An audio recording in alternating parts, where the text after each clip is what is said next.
Ya, teman. Nah, ini ya. Ini perbandingannya, ini daun yang los-losan, ini daun yang kecilnya, dan ini sudah tua, teman-teman. Sudah tua, dia tetap masih kecil. Artinya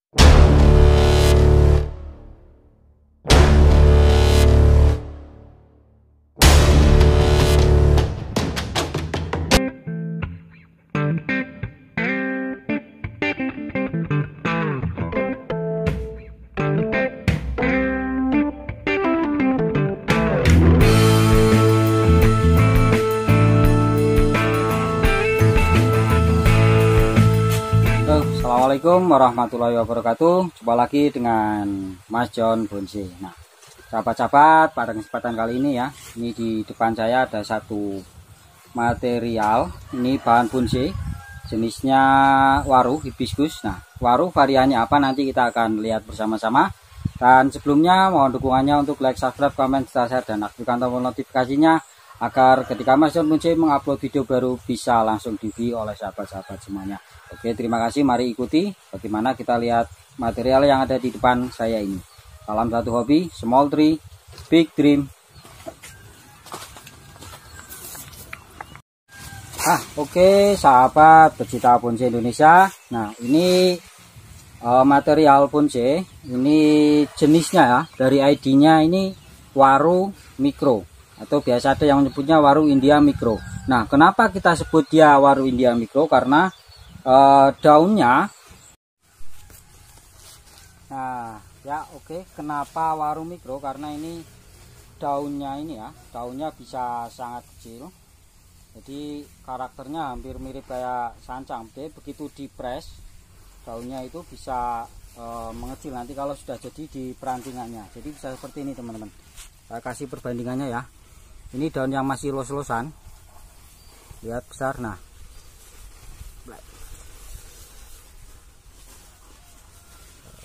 saya bersihkan yang daun yang kecil ya.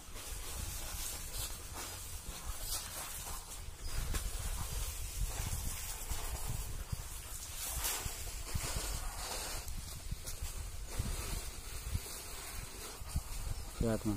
Nah, ini ya.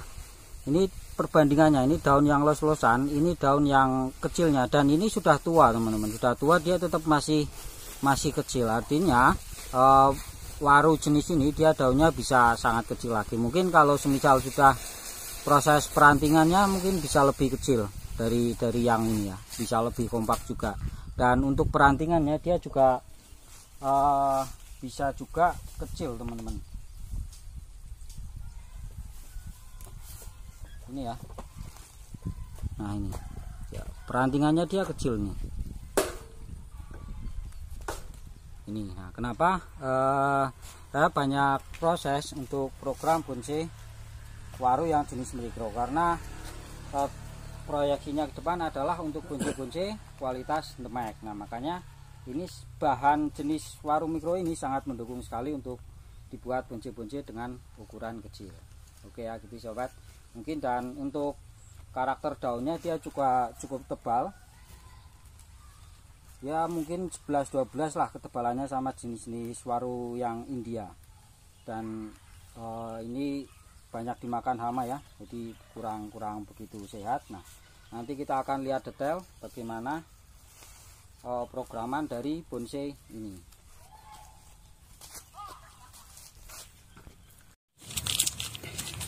Nah, oke sahabat, ini jadi ini bahan ini dia programan ya, sangat jelas sekali.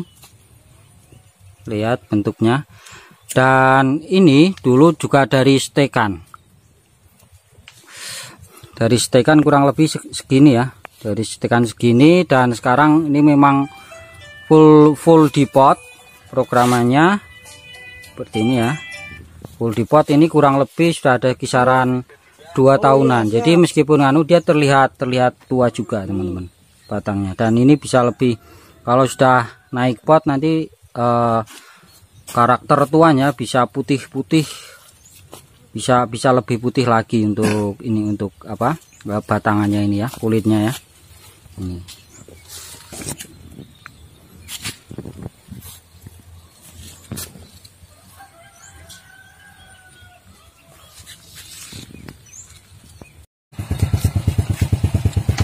Oke, nah targetan saya ini paling nanti ukurannya di small ya, tetap di small. Konsepnya ekspresionis meliuk. Nah, ekspresionis meliuk atau biasa sering disebut dengan bunjin. Nah, bunjin. Jadi saya menggunakan satu sisi. Nah, jadi cuma dua cabang. Saya memanfaatkan dua cabang. Ini cabang yang pertama ya. Saya suka dengan liukannya ini. Dan ini proses liukan dari pecahan ya. Kambiumnya juga sudah mulai nutup tuh. Lihat, sudah hampir nutup. Pecahan, yang atas juga pecahan. Nah, ada ini pecahan cabangnya. Cukup pendek ya jaraknya ya. Jaraknya paling kisaran 2 cm. Tuh, nah ini ya pecahannya ya. Ini bekas pecahan juga tapi sudah mulai mau kambiumnya udah jalan semuanya.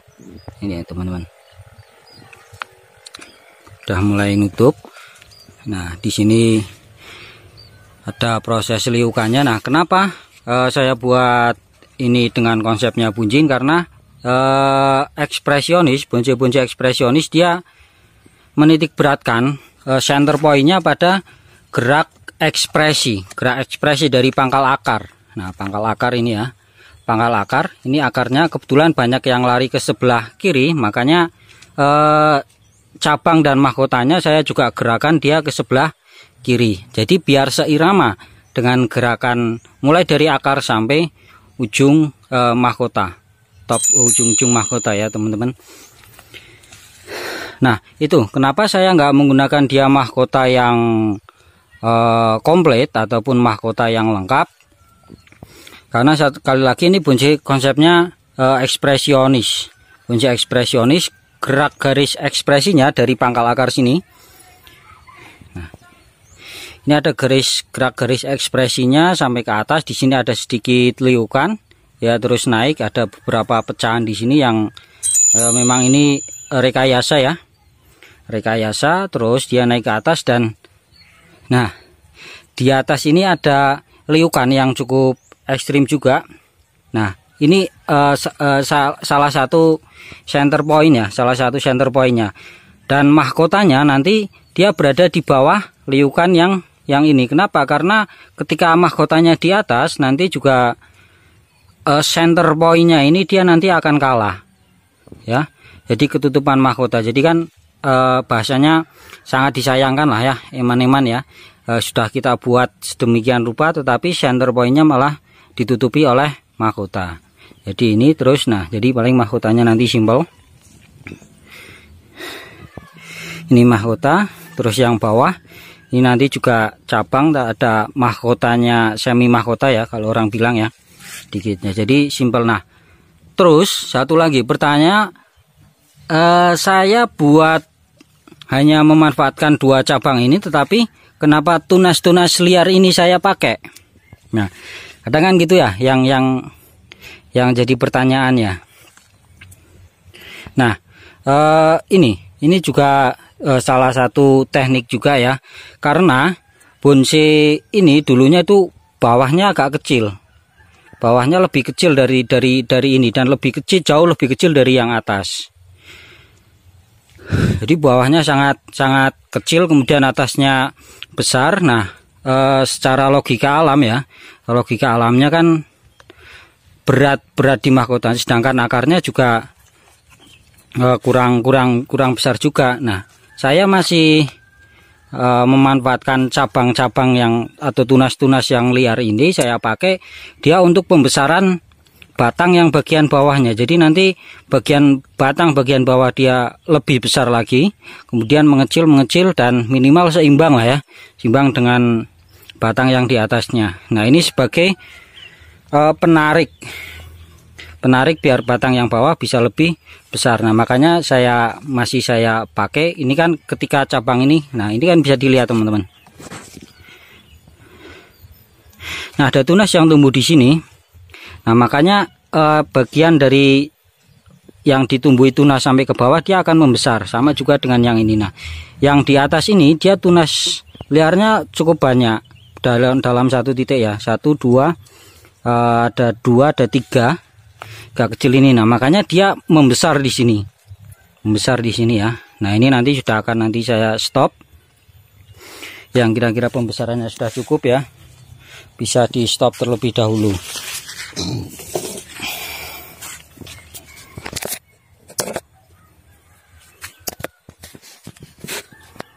Nah, ini ya. Ini saya rasa sudah, kita stop saja. Nah, bekas potongannya dia ini nanti menandakan kesan tua bahwa ada sejarah yang ditorehkan dari cabang-cabang ini ya. Sejarahnya pohon ini dulu pernah ada cabangnya di sini. Kemudian mungkin karena proses alam dan lain sebagainya, cabangnya mati dan terdapat bekas luka dari cabang itu. Nah, ini menandakan adanya tahapan dari proses pembentukan bonsai ini ya teman-teman. Nah, ini ya, ini sudah ini. Nah, yang bawah ini masih saya pakai ya, masih saya buat narik batang yang bawah ini biar dia lebih besar, masih saya pakai.